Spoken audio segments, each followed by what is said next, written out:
Senate Bill 772, began our presentation last week. This is the equal pay bill. I'm sure the committee remembers the disparity that I was able to show with the difference between what men and women make in this country and this Commonwealth. Mr. Chairman, I was asked a question last week referring to lines 48 and 49, and I made some comment of the sort that I don't know where that came from. That was my brain cramp. It was not meant to be reflective of the good hard work the staff has done on this bill on my behalf. Senator Norman asked that question, Mr. Chairman. The answer to that question is the reason we're striking that language is that right now, in this code section, we do not include some of our larger employers because they're subject to the Fair Labor Standards Act. And by removing that exemption from them, that we would bring them within the ambit of this bill, of this equal pay bill. The other question that we were faced with last week came from you, Mr. Chairman, and I will remind the committee that we are increasing the recovery of damages from 2 to 3 times the amount of wages or benefits of the privileges so withheld. That is an increase over what the current law is, and the reason I would suggest that we do that is to put additional muscle behind this law, given the fact that the disparities continue to exist. I'm happy to try to answer any other questions that the committee might have. Questions on the power committee? All right, those are the speaking members. I think it may be 1 or 2 or 3.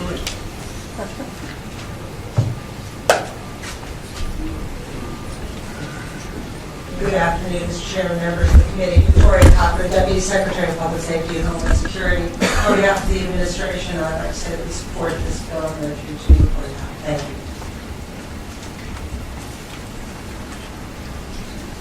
Good afternoon, Mr. Chairman, members of the committee. My name is Anna Scholl with Progress, Virginia. We also support this legislation.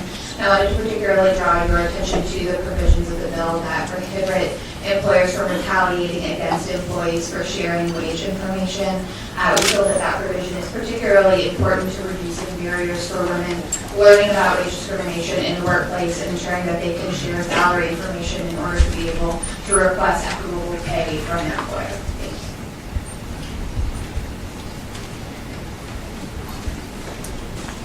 Good afternoon, Mr. Chairman. I'm Aisha Mickle with the American Civil Liberties Union of Virginia, and we support this bill.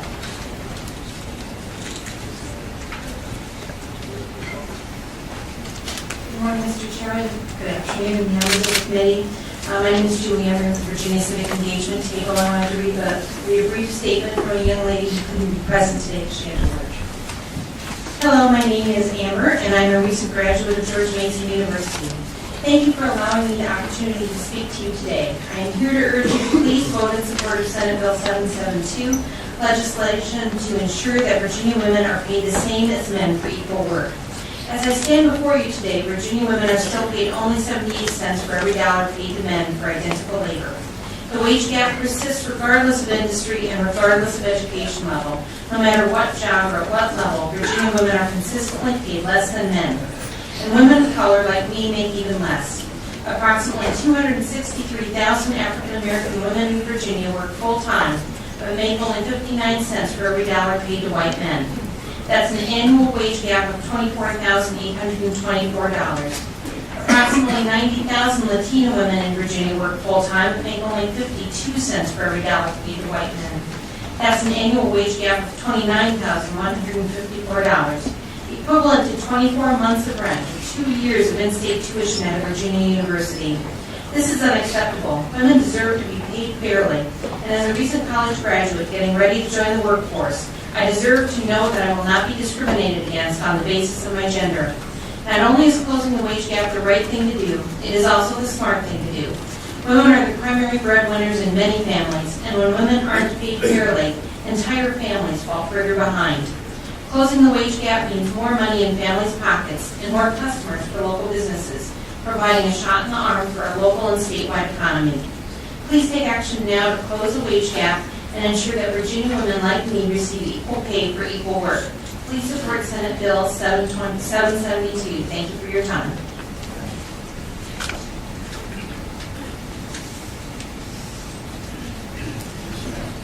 I'm Diane Goscue. I'm the president of Virginia Now, the National Organization for Women. And adding to what Julie said, I hear some legislators and other committees ask what is the economic impact of this. If we passed this bill, women would add to your coffers because they would have more pay, they would pay taxes on, they would get off the rolls of welfare. It's so much good stuff that could happen for Virginia if we paid women fairly. And it's the only fair thing to do. Because why should we make less money than men for doing the same work and make us poor in the years to come in Social Security because we've made less money, we've paid less into it. Thank you.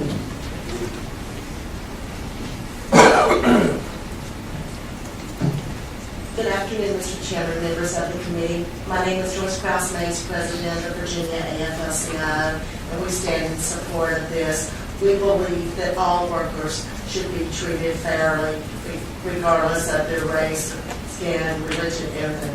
And as being a woman, definitely within our organization, I would also say that if workers had a union contract, they could ensure too that they would be paid fairly as well, but we're in support of this.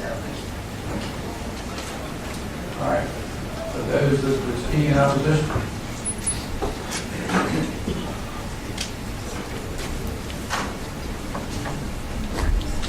Mr. Chairman, Keith Martin from Virginia Chamber of Commerce.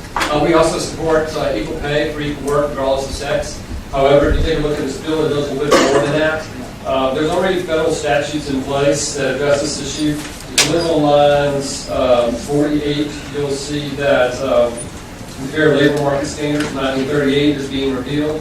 Under that act, there's an Equal Protection Act that requires equal pay for equal work. Now, language is being strict. In addition to that federal legislation, federal bill, you'll also understand that this statute, in addition to the Human Rights Act, prohibits discrimination on the basis of sex. Unfortunately, this bill does a little bit more than equal pay. If you look on lines 13, you'll see it also applies to privileges. We're not quite sure what that means, other than it could also extend to lunch breaks, leave, bathroom breaks. It just creates uncertainty among employers what privileges would mean and how much they apply to various categories of employees. So for that reason, Mr. Chairman, we oppose this legislation.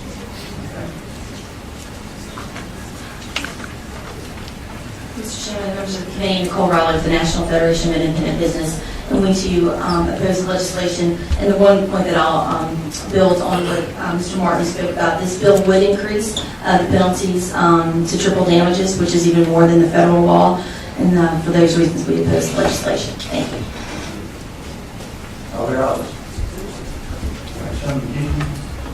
Mr. Chairman, if the committee wishes to hear it, I'm happy to offer that information to you, but I would suggest to you that the Fair Labor Standards Act that the gentleman from the chamber cited that is being restricted from the bill has some, I think, 17 or 18 exceptions to it when it comes to fair labor, when it comes to equal pay. And so for those reasons, I think the law bill is more comprehensive and more inclusive than the federal act.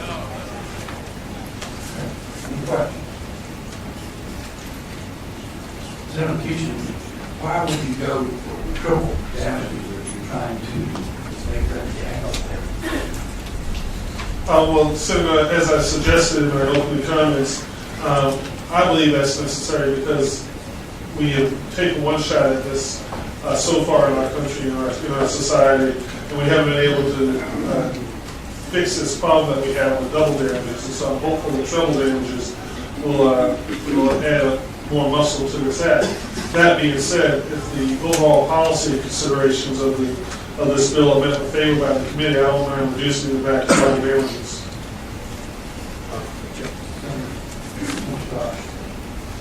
Senator McEachin, I'm not familiar with the Fair Labor Standards Act, but I should be. Tell us again why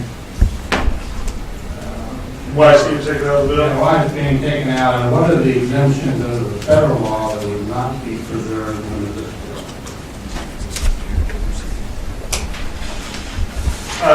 The first reason, almost said your honor there, I'm sorry. The first reason would be the fact that right now that body or that language is exempting some of our larger businesses from the ambit of this act. And indeed, this act only, with that language in it, will only cover some of our smaller businesses. I have here in front of me, Mr. Chairman, for members of the committee, if you want to see, it's a list of exemptions. There's 2 pages of exemptions under the Federal Labor Act, federal standard, if the committee wishes to look over those.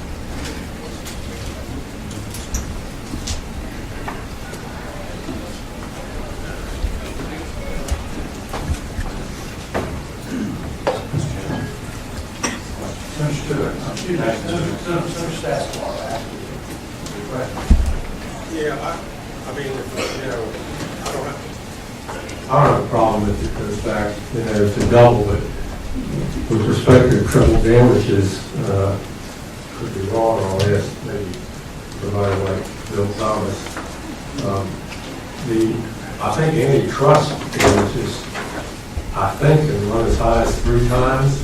That's 3 times. So, I mean, it wouldn't be, this is not unprecedented, but, it's committee's desire to go back to,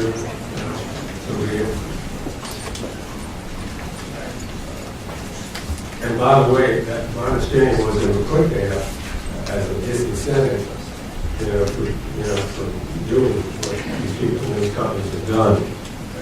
Senator Stewart? Thank you, Mr. Chairman. Senator McEachin, on line 36, there's one thing, and I understood one of the witnesses say the ability for employees to discuss their wages was a very important provision of this bill, and I can see that. This bill, unless I'm reading it wrong, allows one employee to talk about another employee's wages and benefits, and it doesn't give that other employee the ability to sort of opt out and say, well, you know, I really don't want to talk about my wages. That embarrasses me or something like that. Why do you have that? Well, Mr. Chairman, members and Senator Stewart, what I would say is that as I read this language, this is just about employees being able to talk to one another and be able to exchange that information. If one employee doesn't want to be part of that discussion, they don't have to join in that discussion. That would be their opt-out, as I see it. Mr. Chairman. Is it your intention then not to allow employees to talk about another employee's wages and benefits? Because you don't get there. Well, I guess the struggle I'm having with the question, Senator, is that I don't know how the employee's information will get out there unless they share it. Maybe I don't understand the scenario that you're concerned with, but unless an employee, the employee that you say doesn't want to be discussed, assuming that there's no lawsuit in place, no subpoenas, no depositions ever been taken, all that stuff, right? I'm not quite sure how that employee's information gets out unless that employee decides to share it. I mean, maybe you can enlighten me with the hypothetical, but I'm not understanding the question. Mr. Chairman, it just seems to me that employees ought to have the ability to say, I don't want them talking about my wages, and not be forced to have a bunch of other folks sitting around talking about that employee's wages when they don't want it to be done. That's all I'm saying. It's apparent that you want them to have that ability, and that just gives me some pause. That's all. I appreciate it, Mr. Mr. Chairman. Senator Moore? Thank you, Mr. Chairman. Senator McEachin, I know what you're kind of getting at here. I think, first off, I can't imagine any of us today believe that men and women should be made different. I think as we carry out our own business activities, et cetera, for years. In fact, when this bill first came up, I wasn't sure I was going to Senator McEachin's bill until I studied a little more to see that, in fact, we did have legislation in place for some time, including, of course, at the federal level, to ensure that there's equal pay for men and women. So, as a baseline, to start asking the question, I want to make sure that the chairman and you understand that I'm absolutely for that, and all my businesses that are conducted and going forward. I think it should be, as it is, the law of Virginia and the law of land. However, I'm curious about why you didn't spend time, as you were studying this, to look at the issue that employers are using today, which is job grades and job families. I'm sorry, what did you say, job what? Grades and job families, Mr. Chairman, where companies are, and I think the Commonwealth does this